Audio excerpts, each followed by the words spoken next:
प्यारे बच्चों, छठवीं कक्षा के गणित के तीसरे लेक्चर संख्याओं के साथ खेलना के चौथे लेक्चर में आपका स्वागत है। तीसरे लेक्चर में हम लोगों ने अभाज्य और भाज्य संख्याएं तथा सम और विषम संख्याएं क्या होती हैं इसके बारे में जाने थे और इससे संबंधित कुछ उदाहरण भी हम लोगों ने सॉल्व किया था। तो थोड़ा सा अब इसके बाद से हम प्रश्नावली 3.2 को करेंगे, लेकिन उसको करने से पहले थोड़ा सा इसका रिवीजन कर लें हम कि अभाज्य और भाज्य संख्याएं क्या होती हैं। तो मैंने आपको बताया था कि अभाज्य संख्याएं वे संख्याएं हैं जिनका केवल 2 ही गुणनखंड हो। जैसे मान लीजिए कि 2 है तो 2 का गुणनखंड क्या होगा, 1 और 2 होगा। इसी तरह से 3 है तो 3 का गुणनखंड क्या होगा, 1 और 3 होगा। फिर 5 है तो 5 का भी गुणनखंड 1 और 5 होगा। ठीक है।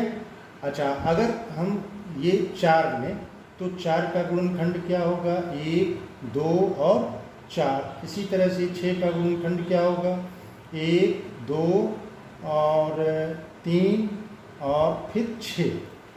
तो यहाँ पे ध्यान दीजिए कि ये जो अभाज्य संख्याएं हैं जिसको हम प्राइम नंबर भी कहते हैं अंग्रेजी में, तो इनके कितने गुणनखंड होते हैं, 2। और 2 में से एक गुणनखंड तो 1 होता है और दूसरा वह स्वयं संख्या होती है। तो ऐसी संख्याओं को हम क्या कहते हैं, अभाज्य संख्या। यानी कि 2, 3, 5, इसी तरह से 7, फिर इसके बाद से 11, 13, बहुत सारी अभाज्य संख्याएं मिलेंगी। फिर यहाँ पे भाज्य संख्या हम किसे कहते हैं, जिनके 2 से अधिक गुणनखंड हैं। अब ये 4 है तो 4 के 2 से अधिक गुणनखंड हैं, 1, 2, 3, इसके 3 गुणनखंड हैं। इसी तरह से 6 है तो 6 के कितने गुणनखंड हैं, 4 गुणनखंड हैं। तो ये 6 क्या होगा, भाज्य संख्या होगा। 4 क्या होगा, भाज्य संख्या होगा। अच्छा, एक चीज़ और कि यह जो 2 होती है, 2 ये क्या है, सबसे छोटी अभाज्य संख्या है। 2 सबसे छोटी अभाज्य संख्या है और 4 सबसे छोटी भाज्य संख्या है। इसके बाद से हम लोग बात करते हैं सम और विषम की। तो सम संख्याएं किसे कहते हैं कि ऐसी संख्याएं जो 2 से विभाजित हो जाएं, या इसको यूं कहें कि 2 के गुणज को हम सम संख्या कहते हैं। तो 2 का गुणज क्या होगा, 2 का गुणज 2 होगा, 4 होगा, 6 होगा, 8 होगा, 10 होगा। ठीक है ना। बहुत सारी संख्याएं हमको अनंत संख्याएं मिलेंगी। और इसी तरह से विषम संख्या हम किसे कहते हैं, जो 2 से विभाजित न होता हो। यानी कि 1, 3, 5, 7, 9, ये सब की सब क्या हैं, विषम संख्याएं हैं। ठीक है। तो ये सम संख्या हो गया। सम संख्या हम किसे कहेंगे, जो 2 से विभाजित होता हो या 2 के गुणज को हम सम संख्या कहते हैं। और जो वे संख्याएं जो 2 से विभाजित नहीं होती हैं उनको हम विषम संख्याएं कहते हैं। ठीक है। अच्छा, एक चीज़ और आप जान लें कि यहाँ पे अभी हमने बताया कि सबसे छोटी अभाज्य संख्या 2 है और सबसे छोटी भाज्य संख्या 4 है। तो फिर 1 के बारे में हमने चर्चा नहीं किया। तो आप 1 का जो गुणनखंड होता है केवल 1 ही होता है। 1 का गुणनखंड केवल 1 होता है। यानी कि 1 न तो भाज्य है और न ही अभाज्य है। ठीक है। तो अब जो बच्चे इस पिछले वाले लेक्चर को यानी कि भाग 3 को नहीं देखे होंगे, वो उनके लिए इस वीडियो के नीचे डिस्क्रिप्शन बॉक्स में लिंक दिए हुए हैं। वहाँ पे जा कर के आप उसको देख करके और अच्छी तरह से इसे समझ सकते हैं। अब हम लोग प्रश्नावली 3.2 पर चलते हैं। तो प्रश्नावली 3.2 का पहला सवाल है कि बताइए कि किन्हीं 2 संख्याओं का योग सम होता है या विषम। लेकिन वो 2 संख्याएं क्या होनी चाहिए, अगर वो दोनों संख्याएं विषम हो तो उनका योग सम होगा या विषम। अगर वो दोनों संख्याएं सम हैं तो उनका योग सम होगा या विषम, ये चीज़ आपको बताना है। अभी हमने आपको बताया कि सम संख्याएं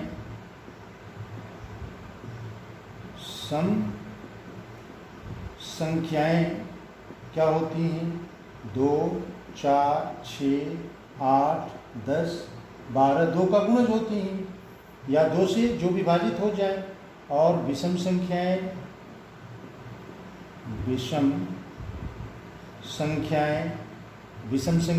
1, 3, 5, 7, 9, 11, 13 डैश डैश डैश अनंत विषम संख्याएं होंगी, अनंत सम संख्याएं होंगी। अब हमारा सवाल क्या है कि किन्हीं दो संख्याओं का योग सम होता है या विषम। यदि वो दोनों संख्याएं क्या हो? विषम हो। तो विषम यानी कि इसमें से अगर कोई भी दो संख्या हम लें तो उनका योगफल सम होगा या विषम, हमको ये बताना है। तो यहाँ पे देखिए, अगर मान लीजिए कि हम 3 लेते हैं, 3 और दूसरा लेते हैं 5, तो 3 और 5 का योग क्या होगा? 8, और 8 क्या होगा? सम संख्या होगा, सम संख्या। इसी तरह से हम 9 ले लें और फिर 13 ले लें, तो 9 और 13 कितना हो जाएगा? 22। 22 भी क्या होगा? सम संख्या होगा। सम संख्या क्यों होगा? क्योंकि 22 2 से विभाजित हो जाएगा या 2 का गुणज 22 है। ठीक है, तो हम निष्कर्ष क्या निकला? निष्कर्ष ये निकला कि दो विषम संख्याओं का योग सदैव सम संख्या होती है। तो यहाँ उत्तर में लिखेंगे कि दो विषम संख्याओं का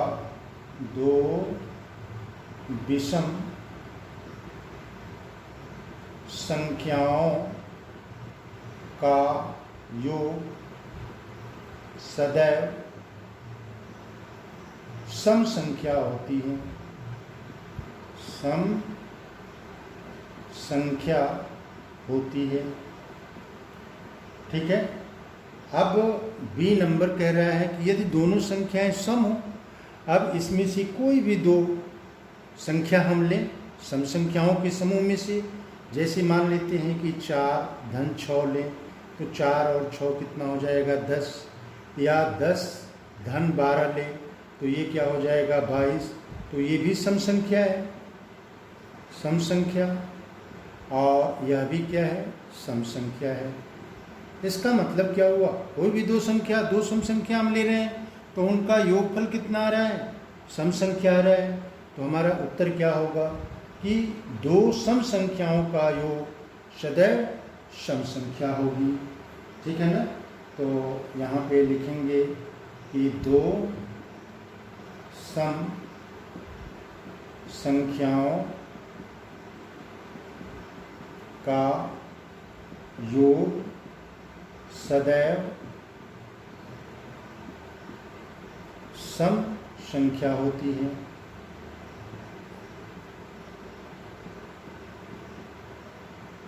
ठीक है, ये आपका एग्जाम्पल हो गया, यहाँ पे एग्जाम्पल हो गया। ठीक है, तो ये पहला क्वेश्चन आपका कंप्लीट हो गया। प्यारे बच्चों, दूसरा सवाल है कि बताइए कि निम्नलिखित में कौन सा कथन सत्य है और कौन सा असत्य। अब इसमें पहला नंबर दिया हुआ है कि 3 विषम संख्याओं का योग सम होता है। अब विषम संख्याएं यहाँ पे मैंने लिख रखा है 1, 3, 5, 7, 9, 11, 13, इस तरह से विषम संख्याएं हमें प्राप्त होती हैं। तो 3 विषम संख्याओं का योग सम होता है। तो ये सही है या गलत? यहाँ पे देखें, 3 कोई विषम संख्या लें, मान लेते हैं कि 1 धन 3 धन 5, ये बराबर कितना होगा? 3 1 4, 4 और 5 9। फिर इसी तरह से अगर कोई दूसरा ले, 5 3 5 7 लें, 3 धन 5 धन 7, ये बराबर कितना होगा? 7 5 12, 12 और 3 15। तो यह भी क्या मिला? विषम संख्या, विषम संख्या, और यह भी आपका विषम संख्या मिला। इसका मतलब क्या हुआ कि तीन विषम संख्याओं का योग क्या होता है, विषम संख्या होता है। तीन विषम संख्याओं का योग विषम संख्या होता है। अब दिया क्या चीज़ है कि तीन विषम संख्याओं का योग सम होता है। इसका मतलब क्या हुआ, यह दिया हुआ कथन असत्य है। ठीक है, असत्य है। दूसरे पर आइए कि दो विषम संख्याओं और एक सम संख्या का योग सम होता है। तो अब इसमें से कोई भी दो विषम संख्या लें और एक सम संख्या लें।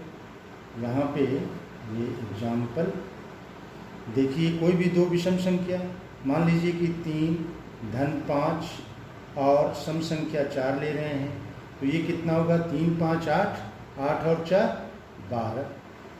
फिर इसी तरह से 5 और 7 लें, 5 धन 7 और उसमें से 6 ले लेते हैं, तो 7 5 12, 12 और 6 कितना होगा, 18। ये क्या मिला आपको, सम संख्या। और यहाँ पे क्या मिला, ये भी सम संख्या, क्योंकि ये दोनों संख्याएं दो से क्या होंगी, विभाजित हो जाएंगी। तो यहाँ पे हम क्या देख रहे हैं कि दो विषम संख्या और एक सम संख्या को जोड़ रहे हैं तो सम संख्या मिल रही है। अब कथन क्या दिया हुआ है, दो विषम संख्याओं और एक सम संख्याओं का योग सम होता है। इसका मतलब क्या हुआ कि दिया हुआ कथन सत्य है, तो यहाँ पे लिख देंगे सत्य। अब तीसरे पर आइए कि तीन विषम संख्याओं का गुणनफल विषम होता है। अब उसमें से कोई भी तीन विषम संख्याएं हम ले लें। अब ये सपोज कर लीजिए कि एक 3 है, एक 3 गुणे 5, तो 1 तिहाई 3, 3 पचे 15। फिर 3 5 और 7 ले लें, 3 गुणे 5 गुणे 7, ये तीन विषम संख्याएं हो गई। अब इनको गुणा करें तो ये कितना हो जाएगा, 3 पचे 15 और 15 सत्य कितना होगा, 105। ये 105, तो यहाँ पे क्या है, यह भी विषम है, विषम। और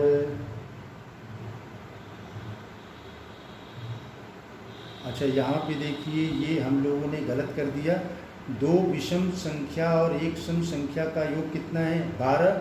ये सम संख्या है ना, और यहाँ क्या कह रहे हैं कि दो विषम संख्याओं और एक सम संख्या का योग सम होता है, जबकि दो विषम संख्याओं और एक सम संख्या का योग सम होता है। ठीक तो है, ठीक है, सम संख्या और सम होता है। अच्छा, अब तीसरा नंबर है कि तीन विषम संख्याओं का गुणनफल विषम होता है। अब तीन विषम संख्याएं हमने लिया, इसको गुणा किया और गुणनफल कितना मिला, 15। ये क्या मिला, ये विषम संख्या मिला, विषम संख्या। और यह भी हमको विषम संख्या मिला, विषम संख्या। इसका मतलब क्या हुआ कि ये सत्य है। ठीक है। और डी नंबर है कि यदि किसी सम संख्या को 2 से भाग दिया जाए तो भागफल सदैव विषम संख्या होती है। अब यहाँ पे देखिए, ये 2 में भाग करेंगे तो 1 मिलेगा, 2 दूनी 4, 2 तिहाई 6। तो इसका मतलब क्या हुआ, इसका मतलब ये हुआ कि यदि किसी सम संख्या को 2 से भाग दिया जाए तो भागफल सदैव विषम संख्या होती है। यानी कि ये क्या होगा आपका, ये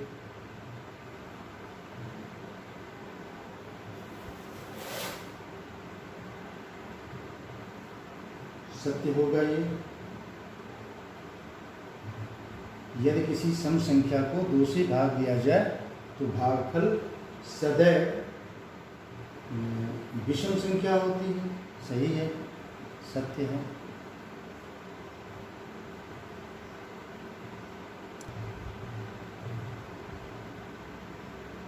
यहाँ पे थोड़ा सा कुछ और एग्जाम्पल हम लोग लें। ये सदैव नहीं होगा, ठीक है ना। यहाँ पे जैसे एक एग्जाम्पल हम ले रहे हैं 4/2, तो 4/2 क्या होगा, 2 आएगा। ये क्या हो जाएगा, सम संख्या। ठीक है। 8/2 लें, 8/2 तो 2 चौको 8, ये भी क्या होगा, सम संख्या हो जाएगा। अब 6 भागे अगर 3 हम लेते हैं, 6 भागे 3, 6 भागे 2, 6 भागे 2, तो ये 3 आएगा, तो ये क्या होगा, विषम संख्या होगा, विषम संख्या होगा। लेकिन यहाँ पे क्या कह रहा है कि सदैव विषम संख्या, यानी कि सम संख्या भी हो सकती है और विषम संख्या भी हो सकती है। अगर ये सदैव नहीं होता, यहाँ पे सदैव कह रहा है, तो सदैव का मतलब क्या हुआ, कि विषम संख्या होना चाहिए, लेकिन विषम संख्या नहीं मिल रहा है, इसलिए ये क्या होगा, असत्य होगा। ठीक है, ये थोड़ा सा मिस्टेक हो गया था। तो इसमें ई नंबर ये कह रहे हैं कि सभी अभाज्य संख्याएं विषम हैं। तो अभाज्य संख्याएं होती कौन कौन सी हैं? पहली अभाज्य संख्या 2 है, फिर 3 है, फिर 5 है, फिर 7 है, फिर 11 है, फिर 13 है। ये अभाज्य संख्याएं हैं। तो इसमें कह रहे हैं कि सभी अभाज्य संख्याएं विषम हैं। अब यहाँ देखें, ये 2 क्या है, अभाज्य है लेकिन सम है। इसका मतलब क्या हुआ कि सभी अभाज्य संख्याएं विषम नहीं है। एक अभाज्य संख्या 2 क्या है, सम है, इसलिए ये क्या होगा, ये असत्य होगा। ठीक है, असत्य होगा। असत्य क्यों होगा? क्योंकि 2 अभाज्य संख्या है, क्योंकि 2 अभाज्य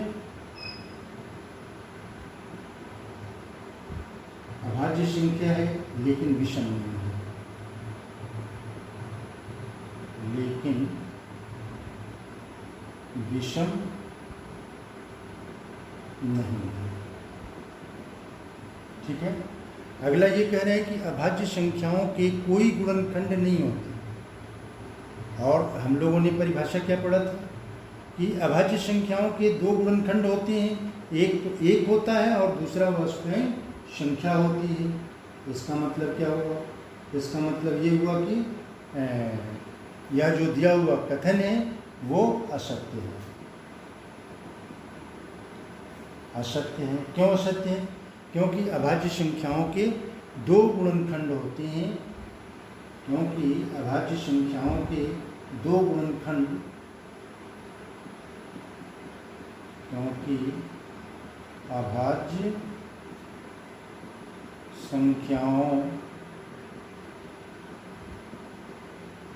के 2 गुणनखंड कौन कौन?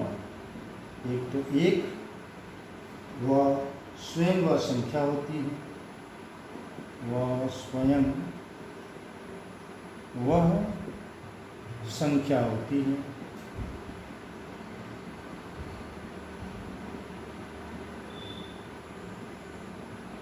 ठीक है, अब जी नंबर ये कह रहा है कि 2 अभाज्य संख्याओं का योग सदैव सम होता है। 2 अभाज्य संख्याओं का योग सदैव सम होता है, सदैव सम होता है। तो सदैव का मतलब कि कोई भी 2 अभाज्य संख्या हम ले तो योगफल क्या होना चाहिए? सम होना चाहिए। अब यहाँ देखिए, ये 2 है और 3 है, दोनों ये क्या है? अभाज्य संख्या है, और इनका योगफल कितना आया? 5। और ये क्या है? विषम संख्या है। ठीक है, अब 3 और 5 ले लें, 3 धन 5, तो ये क्या आ गया? 8, यानी कि ये सम संख्या है, सम संख्या है। इसका मतलब क्या हुआ? जो स्टेटमेंट हमको दिया हुआ है कथन कि 2 अभाज्य संख्याओं का योग सदैव सम होता है, तो सदैव कहाँ सम हो रहा है? यहाँ पे अभी एक एग्जाम्पल लिए तो सम आया, दूसरा एग्जाम्पल लिए तो विषम आ गया, यानी कि ये दिया हुआ कथन क्या है? असत्य है।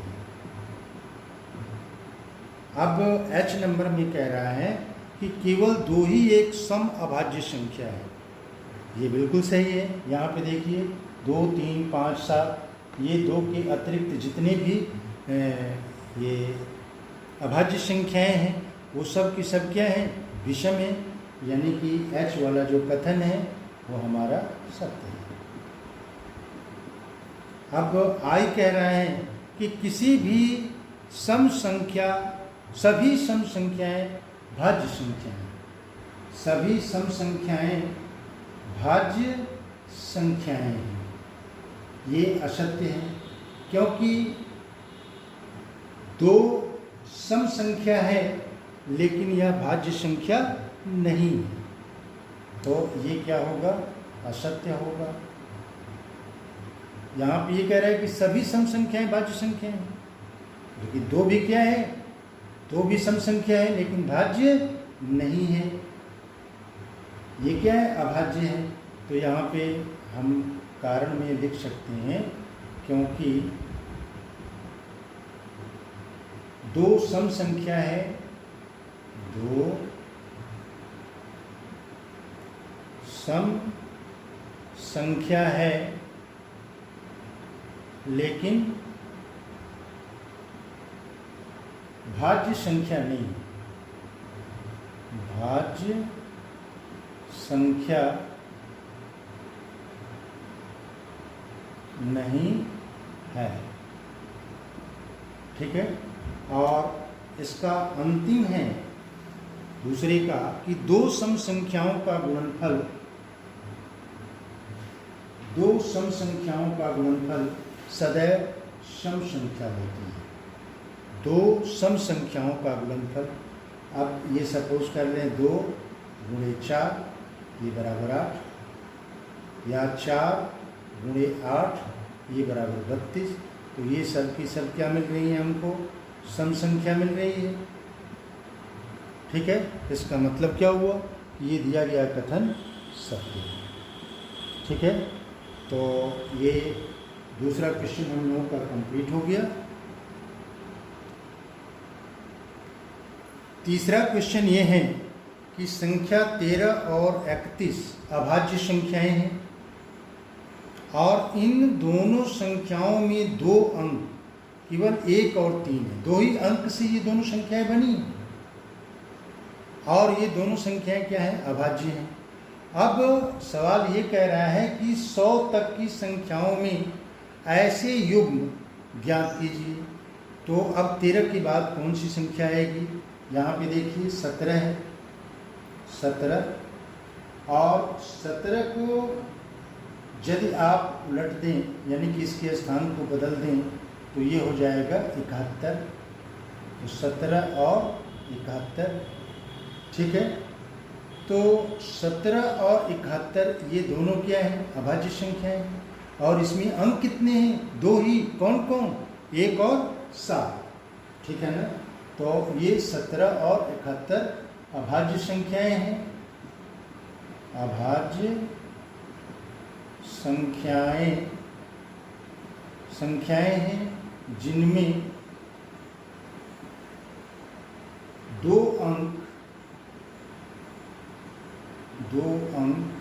1 और 7 है। ठीक है। अब दूसरा अंक ढूंढिए। दूसरा हो जाएगा आपका 37 और 73। अब ये देखिए यह भी अभाज्य और ये भी अभाज्य और इसमें दोनों में दो ही अंक हैं 3 और 7। तो ये 37 और 73 अभाज्य संख्याएं, अभाज्य संख्याएं हैं जिनमें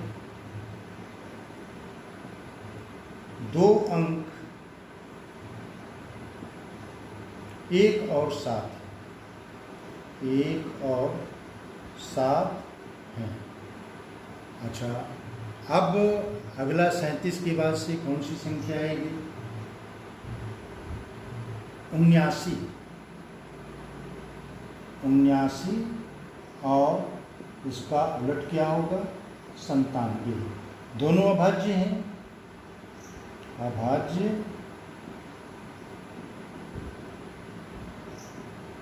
अभाज्य संख्याएं हैं जिनमें दो अंक 7 और 9, 7 और 9 हैं। ठीक है, तो ये तीसरा क्वेश्चन भी आपका कंप्लीट हो। प्यारे बच्चों, चौथा सवाल है 20 से छोटी सभी अभाज्य संख्याएं अलग अलग लिखिए। 20 से छोटी सभी अभाज्य और भाज्य, अभाज्य और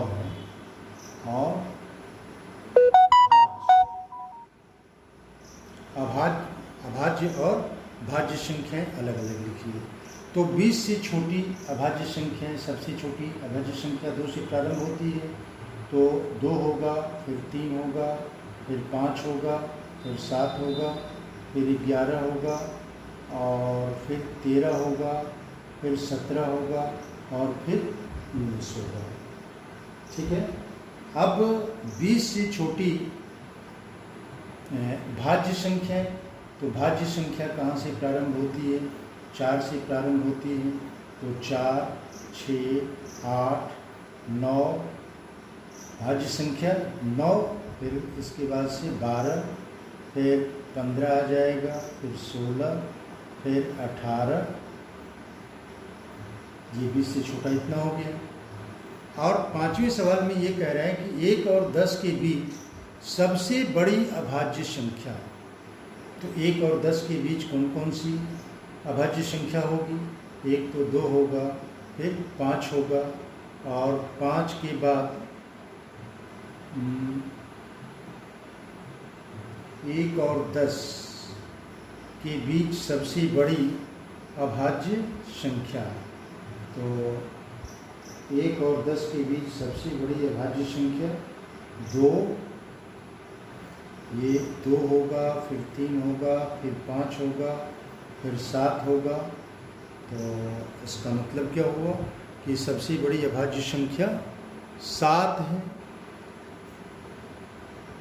तो 1 और 10 के बीच सबसे बड़ी अभाज्य संख्या 7। ठीक है, तो अब मैं इस लेक्चर को यहीं समाप्त कर रहा हूँ। और ये लेक्चर आपको कैसा लगा कमेंट बॉक्स में लिखिएगा, और इस वीडियो को अधिक से अधिक लाइक कीजिए, शेयर कीजिए, सब्सक्राइब कीजिए। Best of luck.